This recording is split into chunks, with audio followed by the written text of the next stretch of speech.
Welcome everyone, I am your host Shagwell and Bullock, or you can call me Shaggy, and this is a trip down Stoner Drive.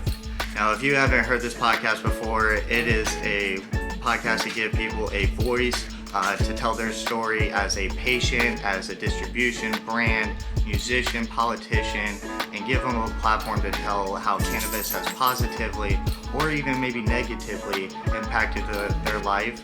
And it's a way to give you a behind the scenes of the industry or the culture around cannabis.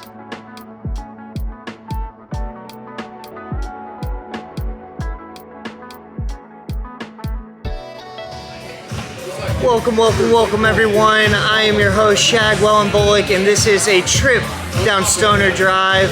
I'm so excited to be here at 710, aka Dabbers Christmas, aka the Heady Holiday, and we're here at Farmers Cup where we're talking to brands, distributions, patients, having them tell their story. And right now I'm so excited to have my guest, Chef Danyale. Thank you, Chef. And if you could just tell us a little bit how you got started into being a chef and cooking. Sure. So my mom, I was very disobedient with corporate American jobs because I didn't understand them. So my mom saw me one day sitting on the floor watching a cooking show with her, and she said, "You become a chef." And I was like, "What?" She said, "Go to school, become a chef." She brought me the paperwork to fill out. I went to school and I became a chef. That is awesome. I love how she just told you. She's like, this is going to be a career. I love it. Absolutely. So how long have you been a chef? So I have been doing it since 2010, right? I went to school. Oprah Winfrey's personal chef trained me. He was my mentor. And he told me I owed him a favor for him mentoring me. It turned into me teaching children. And I never wanted to teach children. I fell in love with teaching children. And my program was so dynamic because the initiative was juvenile diabetes and obesity, right? It was in Chicago where children are hit in food deserts and poverty. So I got that program. We turned the empty lots around their school into a hoop house. And we taught them how to grow their own fruits and vegetables, right? I love that. And then on the top, we turned it into a rooftop crop with like exotic fruits, right? And like 17 different types of mint, different types of basil. We were noticed by Mrs. Obama and myself, my children, and a Michelin star chef. We cooked for Mrs. Obama and the first ladies and one husband from around the country. I mean, sorry, I have chills because that is just incredible. I had chills. I was the biggest groupie. Right? That is absolutely incredible. So normally I ask people what's a moment that really pat themselves on the back or made you believe you're in it, but I mean, that's it. So that one. So you've been in a chef for a while. What was probably the biggest struggle or an obstacle you had to overcome? I think the biggest struggle is because we work such long hours, because chefs are people pleasers, right? It's hard on relationships because they don't understand. You leave at 5:30 in the morning, you get back at 10 at night, and they're just like, where's our life? Where's our relationship? So I would say that would be the biggest struggle. Yeah, I mean, to especially hit the highest level, it's an obsession that you almost have to have. But it sounds like you're making incredible food. So you were the chef here tonight for the event. I was. So unfortunately, I've been just stuck here, just right around. But what was some of the great foods that you had for us? So we tried to keep it familiar. So of course we made Mexican food. We had carne asada, quesadillas, chicken quesadillas. We made mini elote. And we kind of took it off the Mexican fare and we did burrata caprita. Oh, that sounds so fun. It's only because that's my favorite. So do you go around cooking for different events, or do you have your own restaurant? Or? So right now I'm a private chef, so I work for 3 families.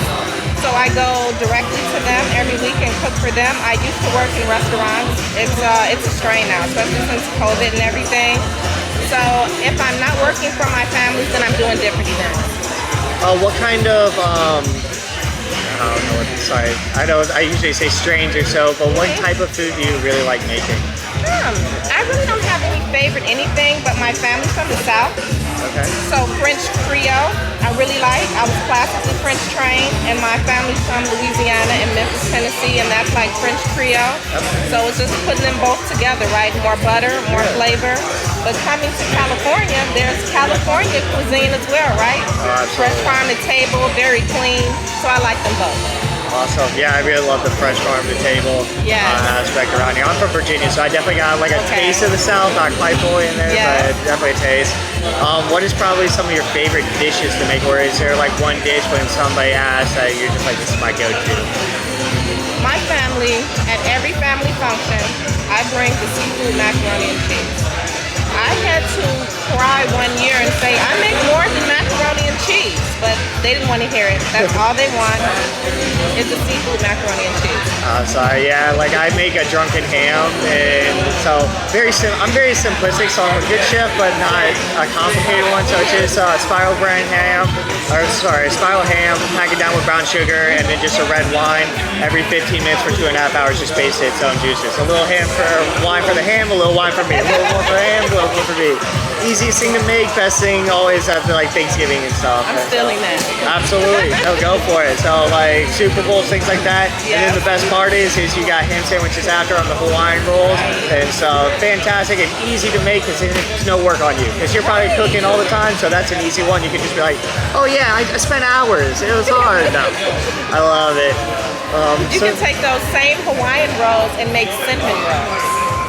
Oh wait, how do you tell me this? How do you do it? So what I do is I take butter, brown sugar, some nutmeg, and some cinnamon. You get the butter room temperature, and you mix it all up. You put it at the bottom of the pan.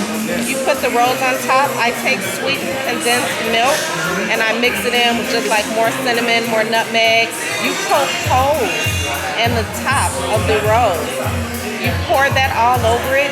You do you a cream cheese, like what? Cream cheese, lemon, some powdered sugar, a little vanilla, and when they're cool, you put that on the top. Simple, right? Oh, I know what I'm doing next week. I'm going home after this and getting the ingredients. And yeah, this weekend that sounds so good. They're addictive. And Hawaiian rolls are amazing. So taking cinnamon with Hawaiian. I love fusion. What is probably, since we're speaking of fusion, what's probably the most unique food you've kind of seen? I would probably say the most unique food. It's so hard to say because my mother was training us when we were younger kids. We thought we were the poor kids, but we were eating like steak and eggs. You know, my friends like, you guys aren't the poor kids. I would probably say mountain oysters. Okay. My mom had us eating mountain oysters. Do you know what mountain oysters are? Oh yeah, they're bull testicles. Right. Yep. My dad tricked us into them. We were visiting Colorado. I have a bunch of family from Colorado. Okay. And so we go to the spot, Hogs Wild, and he orders a bunch, and we're just devouring them. Right. They're better than chicken nuggets. It really tastes like country fried steak, but in like bite size. Is what it tastes like. So it's so amazing. So we're eating through like 3 baskets, and we're asking what it is, and finally after an hour, he's like, "You want to know?" We're like, "Yeah." He's like, "They're bull testicles," and my sister spits it out, and I'm like, "These are good." Like, and so as long as somebody's willing to make it like that, they know what they're doing, I'll try any food. Right, because he soaked them in the buttermilk first to take the gaminess out, right? Maybe a little vinegar in that, and then he would coat them right with flour and fry them. Yeah, and they're so good. And actually, my friends would do barbecues back in the day or luau's and would do a whole pig. Best part of the pig is the eyeball. Really? So juicy, so tender. And there's only 2, so like it was like I only got to try it 1 year, and it was like a special guest. So each person got to try it like the 1 year because there's only 2 of them, and so it was really cool. They had it every year, and like out of 6 years, I tried it once, but so good. Wow, does it taste meaty? It's honestly kind of like a grape, but like more savory instead of sweet. So just it was really, I really enjoyed it. But yeah, so you've cooked with Michelin chefs, you cooked for Obama. Is there anybody you would really love to cook with or for? Who would I love to cook with? I would probably love to cook with Elliot Grant. Okay. I love him. And who would I love to cook for you. Oh, I would absolutely love that. Do you consume cannabis? I do. We could do a cooking show one time. I do smoking and stuff. I would love to come on. We'll do an infusion and we'll get it all going. So we'll do my talents with your talents and we'll combine them together. Let's do So it. I would absolutely love that. Well, is there any advice you would give yourself starting out or anybody that's trying to become a chef now? Sure. Anyone that's trying to become a chef now, I would advise them to take time for themselves because they matter and they're important. Normally, chefs burn themselves out. There's a high number of alcoholism, drug abuse, suicide, because we're huge people pleasers. So I say, go to counseling. Counseling is good to always talk to someone that doesn't know you, right? And to just take time for yourself and understand that you are just as important as the people that you're feeding. Absolutely. And the only other advice I give, my sister was a baker for a little bit. If you have somebody that you love and they're a chef, they're a baker, help them with the dishes. That is the part they hate more than anything. I love you. Do the dishes for them. Trust me, that will show more appreciation than flowers and telling you love them more than anything. Do their dishes and they will love you. That is true. Well, if you just want to give people where to find you, if you could tell them if you have social media or website or anything that they can support you. Definitely. So I'm on Instagram at Pleasure Palette Life, and palette is P-A-L-A-T-E. So it's pleasure at Pleasure Palette Life on Instagram. Our website, pleasurepaletelife.com. Well, thank you so much for coming on. I enjoyed our conversation, and I could not wait for our cooking show to come out. I can't wait either. Thank you.